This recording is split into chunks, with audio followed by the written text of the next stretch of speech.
लेकिन भाई ये साहब काशीराम ने बोला था कि लीडरशिप जो है लोगों में पैदा कीजिए, उसके लिए आप क्या कर रहे हैं अभी? देखो, मध्य प्रदेश में 230 विधानसभा है और 230 विधानसभाओं पे जहां जहां भीम आर्मी आजाद समाज पार्टी का संगठन है, हमने प्रयास किया कि वहां से हमारे लोग चुनाव लड़े।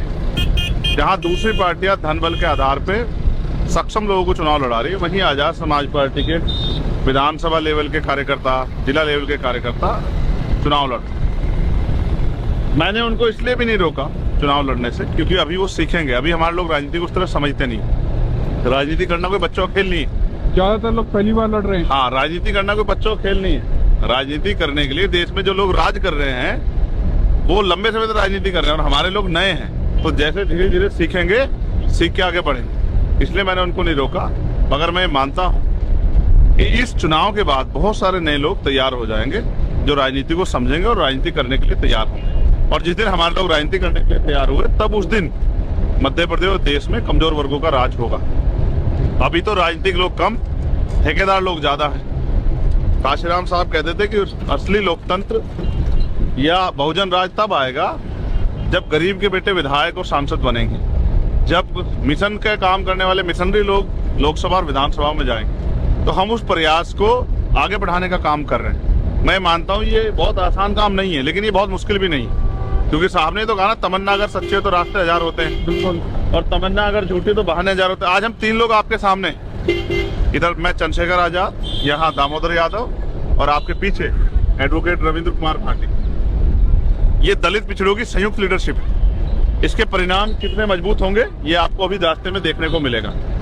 मैंने फिर कहा, समाज जब तक समाज इसके साथ जुड़ जाता है उसको आसानी से छोड़ता नहीं, और जिसको छोड़ता है उसको पकड़ता नहीं। धीरे धीरे समाज जुड़ता है, धीरे धीरे समाज जाता है। आज ये जो आप लोग देख रहे हैं, ये पैसे बुलाए की भीड़ नहीं, और ये प्रोग्राम 3 बजे का था और अब तो लगभग 5:15 हो रहे हैं, 5:18 हो रहे हैं। अभी ये लोग सड़कों पे खड़े हैं। ये इस बात का उदाहरण है कि वो कितना प्रेम करते हैं भीम आर्मी संघर्ष से।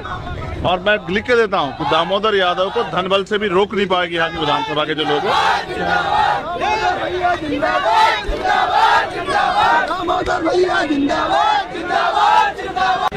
आपके पास सबसे अच्छा मौका आया, मजबूत प्रत्याशी और मेहनत करने के लिए हम सब लोग अपने व्यक्ति को आगे बढ़ा के और ताकत बना लो, क्योंकि ये फैसला अगले 5 साल के लिए है। और देखो, नेता बहुत विधायक जीत रहे हैं, तमाम तरह के पहले भी विधायक जीते हैं, लेकिन अगर आपके बीच का नहीं खड़ा हुआ तो आपकी समस्या के लिए कौन लड़ेगा? ढूंढा नहीं मिलेगा आपको राजा महाराजा। राजा महाराजाओं को छोड़ो, लोकतंत्र दिया ना बाबा साहब ने, तो अपनी वो आपके हाथ में ताकत है ना, तो 2 ताकत इस बार। और बाकी काम करने के लिए मैं, दामोदर, रविंद्र भाई, तब सब मिलेंगे आपको मैदान में। ठीक है, आप सबके लिए मंगल कामना है। तो लोकतंत्र में राज के लिए तलवार थोड़ा चलानी है यार, किसी को लाठी थोड़ा मारनी है, किसी को अफसर थोड़े कहने हैं। जनता को जोड़ के और उनकी वोट को संगठित करा के अपने प्रत्याशी को दिलानी है। और ये काम इस बार हम बहुत मजबूती से कर रहे हैं। और मेरा विश्वास है कि आजाद समाज पार्टी का खाता सेवड़ा से सबसे पहले खुलेगा। सेवड़ा से आपको यकीन है? पूरा भरोसा है। और मैं ये भी जानता हूँ कि सेवड़ा में हमारे प्रत्याशी को रोकने के लिए भाजपा, कांग्रेस एकजुट हो जाएंगे।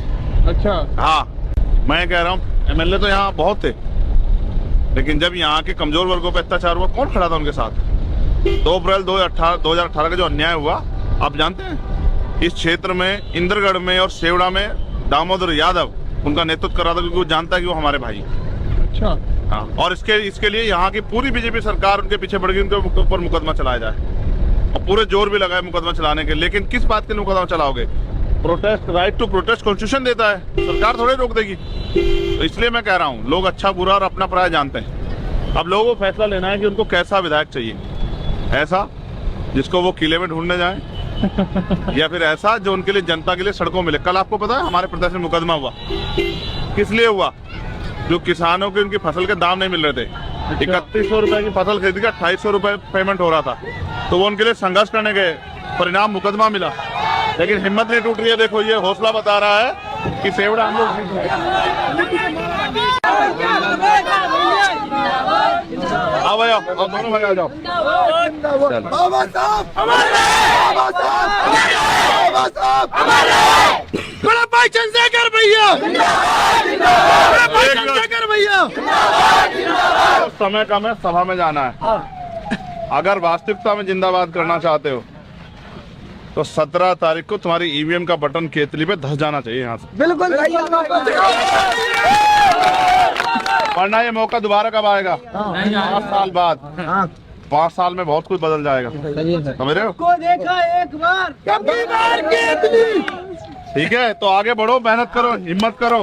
भाई अभी अभी मतलब आपको गोली लगी थी और आप ऐसे खुलेआम रोड शो कर रहे हो, डर नहीं लगता आपको? वो भी इतने ज्यादा, बिल्कुल ये किस चीज का तो डर? ओपन जीप है। बुद्ध ने कहा मृत्यु अटल सत्य है, मृत्यु आनी, जो पैदा हुआ उसको जाना।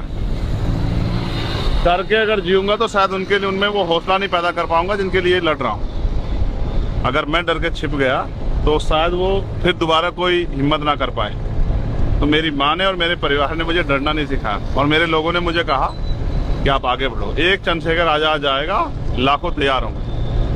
अगर ऐसे पहले डरे होते तो क्या आजादी मिलती क्या? नहीं, बिल्कुल नहीं। तो डरने का मतलब ही नहीं है ना तो जिंदगी इन्होंने दी, ये ले सकते हैं वो कुदरत के भरोसे। कुछ चीजें प्रकृति के ऊपर छोड़ी है मैंने, कुदरत के। ना मैं कोई गलत काम करता हूँ जो मेरे साथ कोई अन्याय है।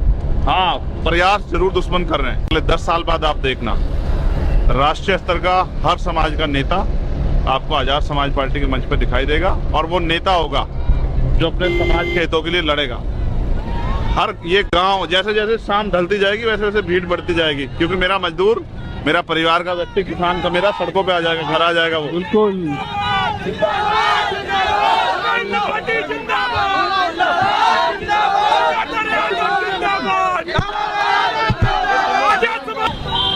असल बहुजन समीकरण यहाँ है इस क्षेत्र के साथ। यादव प्रत्याशी हैं और दलित और गुर्जर समाज अपने कंधों पे बिठा के इनको विधानसभा भेजेगा। आप देखिए, अगर जातिगत जनगणना जैसे भाटी जी कह रहे थे, मैं उस बात को आगे बढ़ाते हुए कह रहा हूँ कि यहाँ 92% होंगे दलित, पिछड़े, आदिवासी और अल्पसंख्यक समाज के लोग। और अगर ये जातिगत जनगणना यहाँ हो जाए तो उनको पता लग जाएगा कि उन पर मुट्ठी भर लोग राज कर रहे हैं।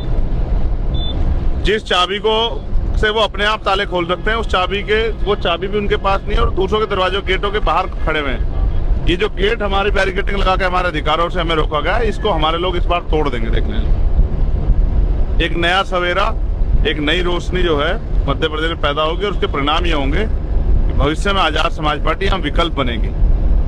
2, 4, 10 सीटें में जीतने वाली पार्टी नहीं, विकल्प बनेगी। ठीक है, बस वो विश्वास अक्सर कई बार टूटा गया, बहुजन के नाम पे जो टूटा, जो आंदोलन एक जाति तक सीमित कर दिया गया जानबूझ के, माननीय काशीराम साहब का सपना ना पूरा हो, महापुरुषों के सपने ना पूरा हो, उसके साथ वो छल नहीं होना चाहिए। ईमानदारी से वो काम हो, तो मैं लिख के देता हूँ कि मध्य प्रदेश में एक बहुत बड़ी शक्ति बन सकती है। बहुजन यानी कि जिसकी इतनी संख्या बारी, उसकी उतनी हिस्सेदारी।